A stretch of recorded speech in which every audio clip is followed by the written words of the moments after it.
Hey, what's up you guys? My name is Mrs. Pingle and you're watching Art at Home. In today's video, we are not at home, we are in my car, in the parking lot at Walmart. And the reason for that is we are about to do a back to school shop with me.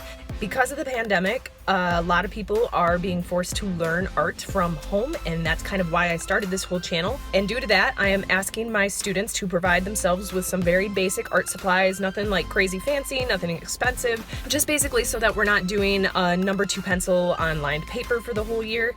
But I want to go in and actually buy the things that are on my own syllabus and kind of show you some price comparisons and give you some recommendations for brands, things like that. All right, so I will meet you inside.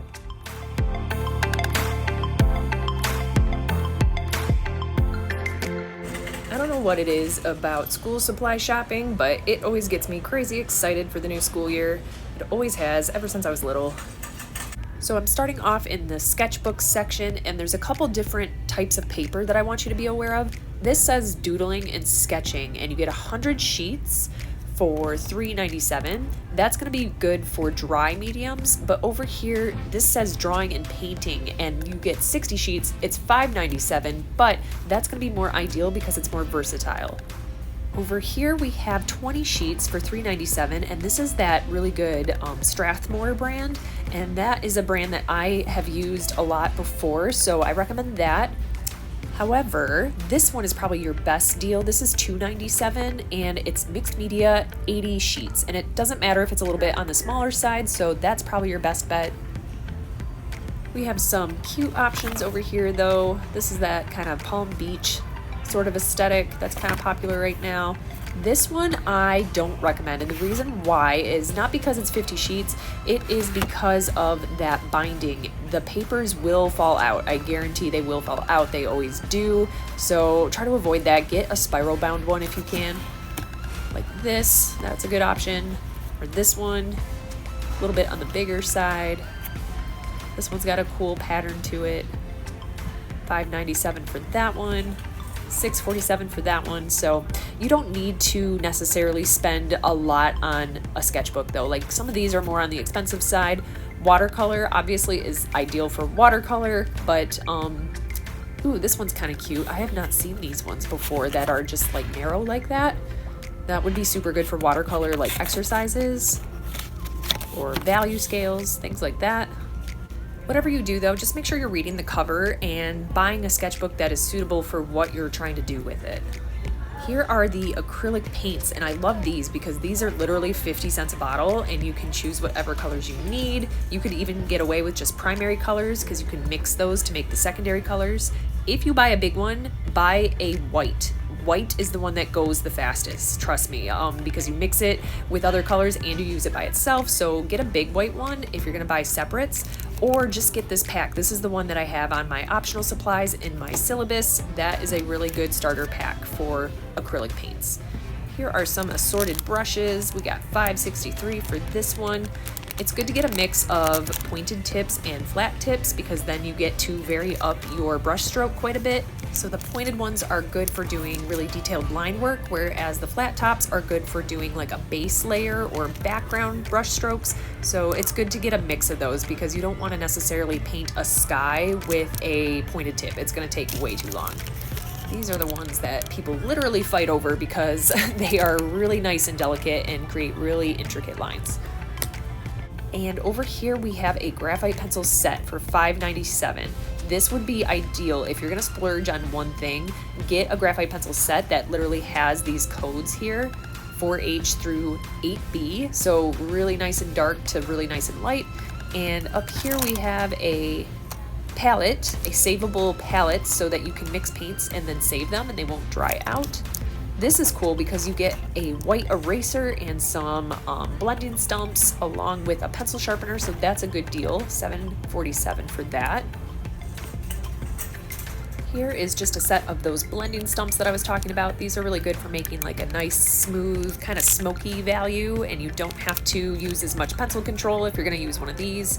Here is a set of concentrated watercolor for $4.97. You do need to add water to that, so get a palette if you're going to get those. Here's some nicer acrylic paints. Looks like you get 12 colors for $4.97, and you know, they're just a smaller amount, so you're just trading quantity for quality. Here's 24, that's even better. Over here, I found the only pack of oil pastels in this entire store, I'm pretty sure, and it's $4.97. Oil pastels are not required, but they are super fun to blend colors with, so get a pack of those if you have never tried them. That was a slightly nicer pack of colored pencils. Here's some more with more colors. I found number 2 pencils, and they are literally 47 cents for a pack of 12, so that's a super good deal. These are really cool because they're 97 cents for a 10 pack, I think. Yeah, 10 pack. These will not stain your paper. White erasers are really good for that. It says clean erasing right on it, so I would get some of these if you like the pencil top type eraser. And I'm noticing over here that they have pencil sharpeners and they're also 47 cents. So, whoops. But I think this is really ideal to grab. In fact, I didn't think of that beforehand, but definitely need one of these. I found the colored pencils section. Those are erasable for $2.97. Over here though, this is what I need. 97 cents for a 12 pack. Cha-ching! But if you look around, there's a lot of different types. Some neons could be good to throw into that. I would still get the regular kind too, but neons could be fun. Scented colored pencils. Did not know that existed. That is interesting. Got twistables and a couple other kinds. Here are the watercolors. If I were you, I would get the Crayola kind for $1.97. But if you gotta get the Crazy Art kind to save $1, then go for it. That's better than nothing. We've got some cute pencil cases up here. Not required, but you know, it's a good idea just to help you stay organized and not lose your art supplies. 48 cents for a kind of cool see-through one. It's very 90s, that kind of vinyl. Super cool. And I'm assuming most people have a pair of scissors in their home somewhere. However, if those scissors are just kitchen scissors or just fabric scissors, then go ahead and grab a pair of just art scissors. They're literally 50 cents for the little ones or $1.47 for the slightly bigger ones, and they come with a little case. It's just good to have, you know, scissors that are meant for specific things. And then there is glue, of course. So I would grab like this 2-pack for 50 cents. That is a really good deal, and it's good for like collaging projects. Speaking of collaging, X-Acto knives, not required whatsoever because you can just use scissors, but they are really nice for cutting out like really intricate things that are harder to do with scissors, if that makes sense.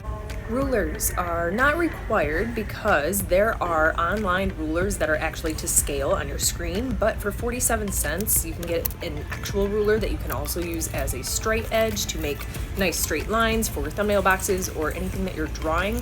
That's a good idea as well.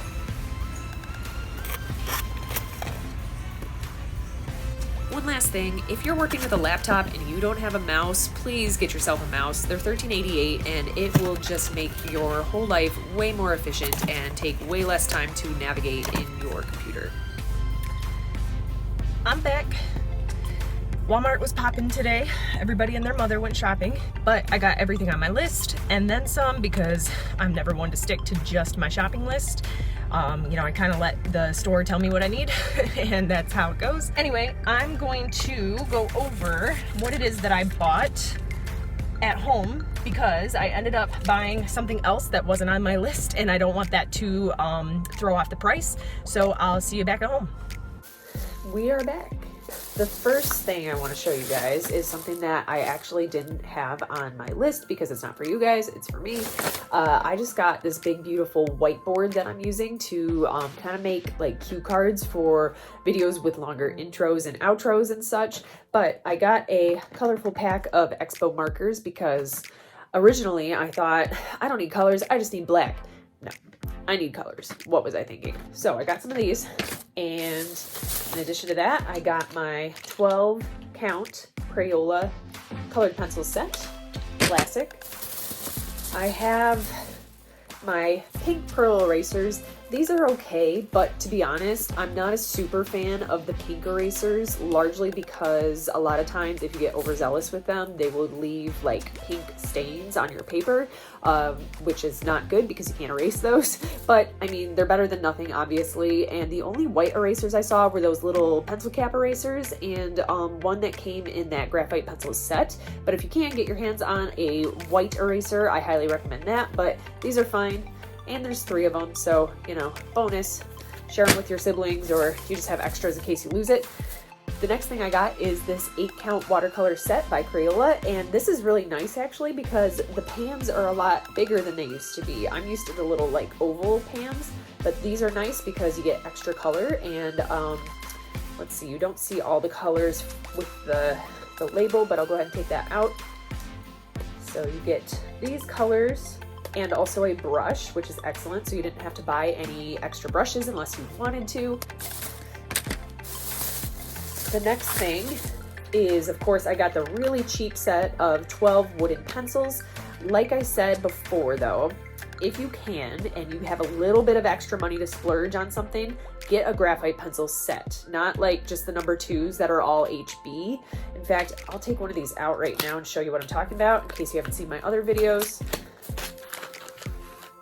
So whenever you get a pencil set, you have some code on there, right? And I'm trying to get the camera to focus. Okay, that's probably as good as we're gonna get. You see that HB code in the black oval there? That is the same HB that is on the HB pencil in your graphite pencil set. So basically what you're doing when you buy this pack is you're buying all of the same pencil. You're buying all HB pencils, which are like right in the middle of the value spectrum. And that's okay because, like I said, you can vary up your value by how hard you press and with pencil control, but you're also not going to be able, no matter how hard you press, you're not going to be able to get that to be a like 6B value range, right? Like that really deep dark black. You're not going to be able to achieve that as well, especially if you press super hard. You're going to end up embossing the paper or possibly ripping the paper. So if you can, try your best to splurge just a little bit and get a graphite pencil set. But I also understand, like, if you're not big on drawing and you don't think you'll use them after this class, then, you know, this is fine. You can get by just fine with this. The next thing I got is this cute little sketchbook. This was the sketchbook that was only, I think, $3. It was like $2.80, something like that. And it's really good because it says drawing and painting. Even though we're going to be doing a lot more drawing in my class, we're also going to be doing some watercolor, obviously. So you want to get a paper that is a little bit on the thicker side. And one way you can tell is obviously reading the front cover, but if you also kind of just feel the paper and you feel like the thickness of it, if it's a little bit on the thicker side, it's more likely to stand up to paint a little bit better than like printer paper, for instance, which is really thin and it's a little bit translucent. Something like that is not going to hold paint nearly as well. So I just recommend getting something that is a little bit thicker if you can. But if you can't and you just got to get the cheap stuff, then just do what you got to do. But you'll be a little bit happier with the way your artwork turns out if you have a nicer paper to put that paint on. The last thing that I bought, and this was the thing that I was like, I need to add this to my syllabus with the supply list on it because duh, you can't do a wooden pencil without a pencil sharpener. I know we all love our mechanical pencils, but if I were you, try your best to do both, right? Use the mechanical pencils when it's appropriate, use the wooden pencils when it's appropriate. You'll end up with a much nicer artwork that way. And that's it. So the receipt. These were by far the most expensive thing that I bought, surprisingly. The thing that's for me. So what I ended up paying was $14.77. However, that is with the Expo markers still added in there. So if I take out the Expo markers, which I paid a whopping $5.74 for, so $14.77 minus $5.74 equals $9.03. Now there's some tax in there too, so I mean 6% sales tax, whatever, you're paying about $9 for the things that are on my syllabus. And you could probably find some of these things even cheaper at possibly like the Dollar Tree or like Five Below or something like that. So yeah, I I hate asking people to pay their own money for things, you know, that are for school and for art class. But with the situation that we're in, you guys are gonna have a lot more fun and enjoyment out of this class if you can buy more than just pencils and paper, right? Try to get some of those things that are gonna make this class more worthwhile for you. And that's it, everybody. So don't forget to like and subscribe if you want to see more videos just like this. I'm hoping to do more tutorials and things along those lines coming up soon, so be on the lookout for that. And I'll talk to you guys next time. Bye, guys.